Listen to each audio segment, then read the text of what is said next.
अब वक्त है दर्शकों एक रिपोर्ट को समझने और पढ़ने का।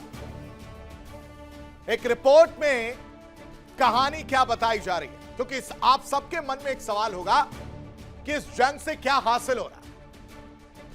इस जंग में अमेरिका और ईरान कौन आगे पीछे या कौन हार जीत रहा है या किसे मात मिली। चलिए इसे आसान भाषा में आपको समझाने की कोशिश करता हूं।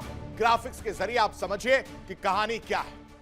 ईरान या अमेरिका जंग में किसे मात मिली है यह समझिए। पॉइंट नंबर 1, क्या कहा जा रहा है।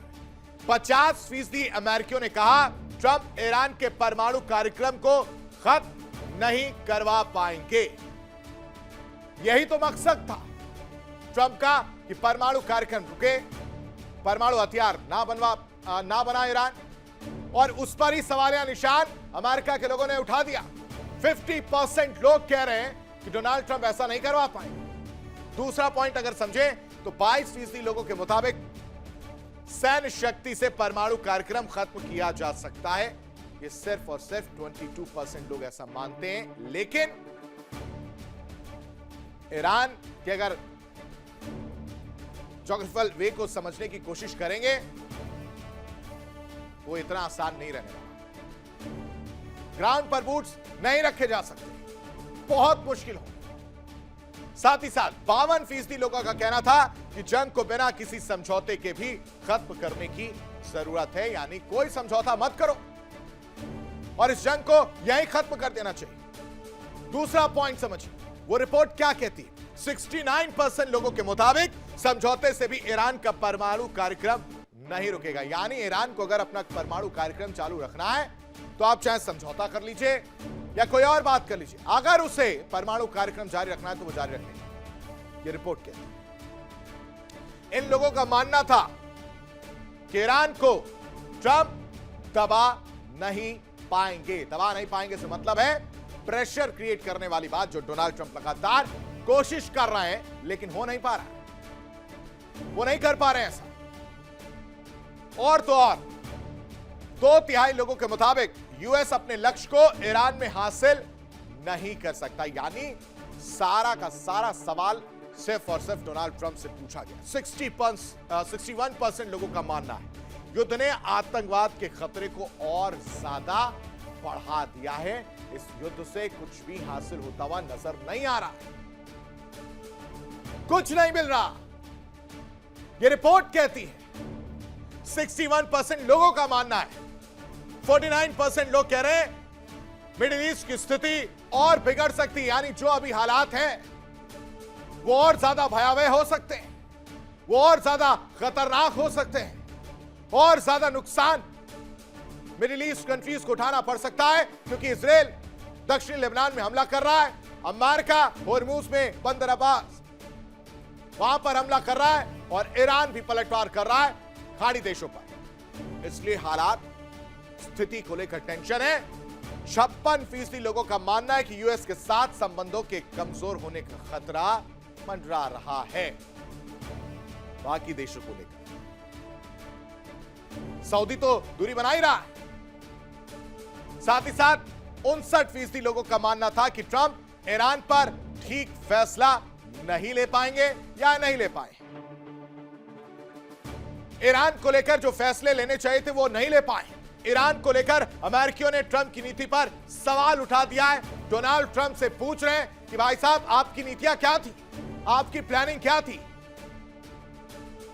ये सवाल पूछा जा रहा है। और तो और 22% लोगों का कहना था कि ट्रंप सही फैसला लेंगे। सिर्फ और सिर्फ 22% लोग, 22% लोगों का मानना है कि सही फैसला लेंगे, लेकिन बाकी लोग ऐसा नहीं मानते। ईरान के साथ युद्ध विराम और होर्मुज स्ट्रेट को खोलने की कोशिशों के बीच अमेरिका और सऊदी अरब के रिश्तों में भी बड़ी दरार की आहट सुनाई देने लगी है। एक दरार पड़ गई है। ट्रंप ने इजराइल को मान्यता देने का दबाव बनाया, अब्राहम एकॉर्ड का जिक्र किया, लेकिन सऊदी ने साफ इनकार कर दिया कि ऐसा नहीं होगा। यानी मिडिल ईस्ट में एक तरफ जंग रुकने की कवायद चल रही है, एक तरफ सोचा जा रहा है कि जंग थम जाए, तो दूसरी तरफ अमेरिका, सबसे बड़ा अरब सहयोगी अमेरिका का, खुलकर सामने आ गया, आंखों में आंखें डालकर अपनी अलग लाइन खींचता दिख रहा है। सवाल यह है कि क्या सऊदी अरब अब अमेरिकी दबाव से बाहर निकलने की कोशिश कर रहा है? क्या ट्रंप की मिडिल ईस्ट रणनीति को बड़ा झटका लगा है? और क्या होर्मुज स्ट्रेट से लेकर इजराइल ईरान तनाव तक अब पूरा पश्चिम एशिया दर्शकों नए शक्ति संतुलन की तरफ बढ़ रहा है? क्योंकि अमेरिका सऊदी में दूरी दिख रही है, अमेरिका सऊदी में नाराजगी दिख रही है, अमेरिका सऊदी में दरार दिख रही है। ट्रंप की नीति पर सवाल उठ रहे हैं और ट्रंप की नीति इन पर उल्टी पड़ती हुई नजर आ रही है, उल्टी पड़ चुकी है, ठन गई। ट्रंप ने कोशिश किया कि दबाव बनाया जाए, लेकिन सऊदी का भी साफ कहना था कि हमें यह मंजूर नहीं है, और इस वजह से मिडिल ईस्ट में नया बवाल देखने को मिल रहा है। ट्रंप की नई शर्त से खाड़ी में हलचल मच गई है। अब्राहम एकॉर्ड्स पर डोनाल्ड ट्रंप अड़े हुए हैं, मतलब इजराइल के लिए जान दे देंगे, वो स्थिति पैदा हो गई। इजराइल को मान्यता दिलाने के लिए एड़ी चोटी का जोर लगाते हुए मिस्टर ट्रंप नजर आ रहे हैं। ट्रंप चाहते हैं इजराइल से दोस्ती करो, लेकिन ये पॉसिबल नहीं है, ठेंगा दिखाया गया है। रियाद ने भी वॉशिंगटन को बहुत जोर का झटका दिया। जवाब सीधा क्लियर कट था कि फिलिस्तीन पर कोई समझौता नहीं मानेंगे। गाजा युद्ध के बाद अरब का मूड बदलता जा रहा है और अब इजराइल पर खुलकर साथ नहीं है, यह बात सामने आ चुकी है। लेकिन इस लड़ाई का फायदा किसको हो रहा है दर्शकों, ये समझिए। इस लड़ाई का फायदा या बड़ा रणनीतिक मौका ईरान को देने का काम डोनाल्ड ट्रंप ने कर दिया। रिपोर्ट देखिए।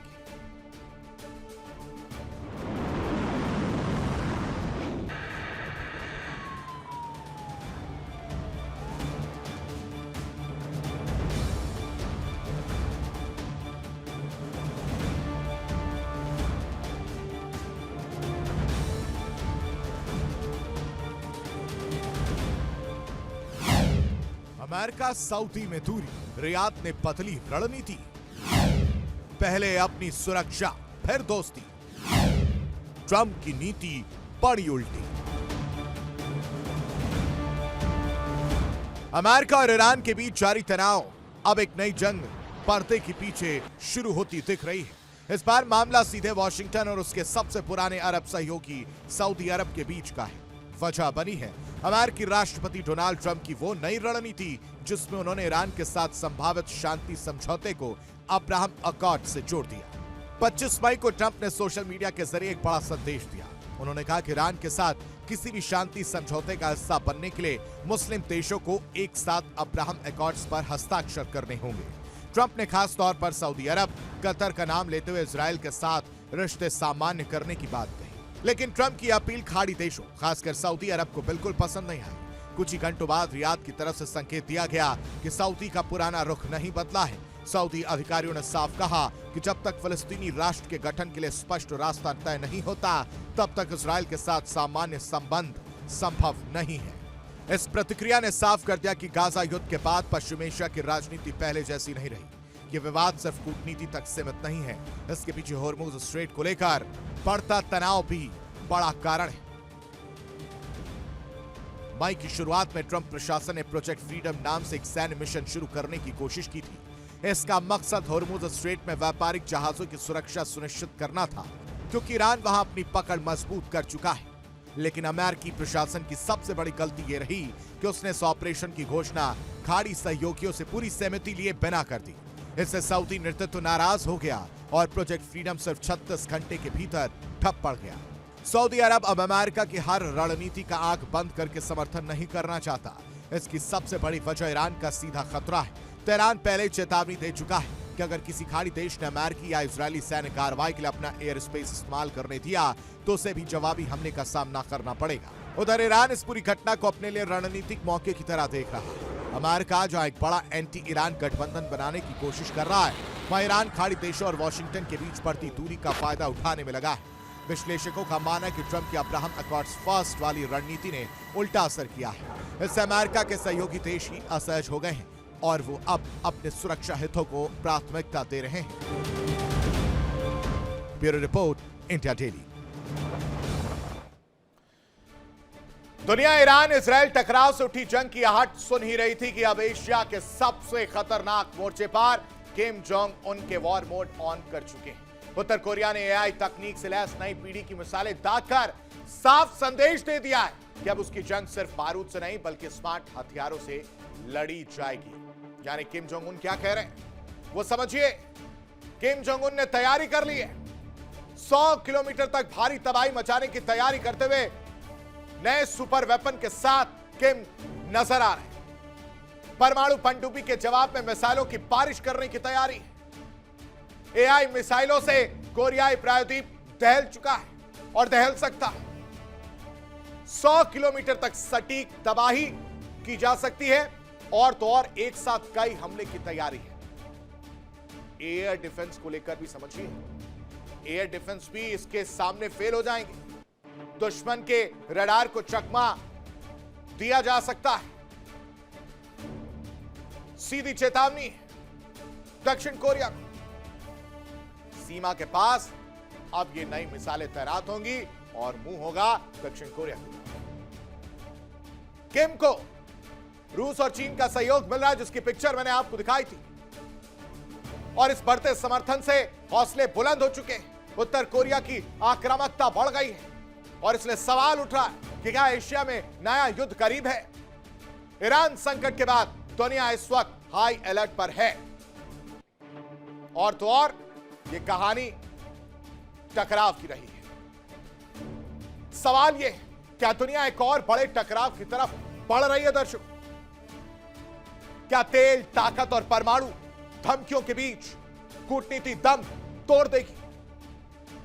फिलहाल इतना तय, समंदर में उठी यह हलचल सिर्फ लहरें नहीं है दर्शकों, बल्कि आने वाले वैश्विक तूफान की आहट भी हो सकती है। देखिए इंडिया डेली 24/7 अब आपके स्मार्ट टीवी पर। इंडिया डेली मौजूद है सभी डिजिटल प्लेटफॉर्म पर लाइव और लगातार। इंडिया डेली 24/7 हर दिन राष्ट्र को समर्पित।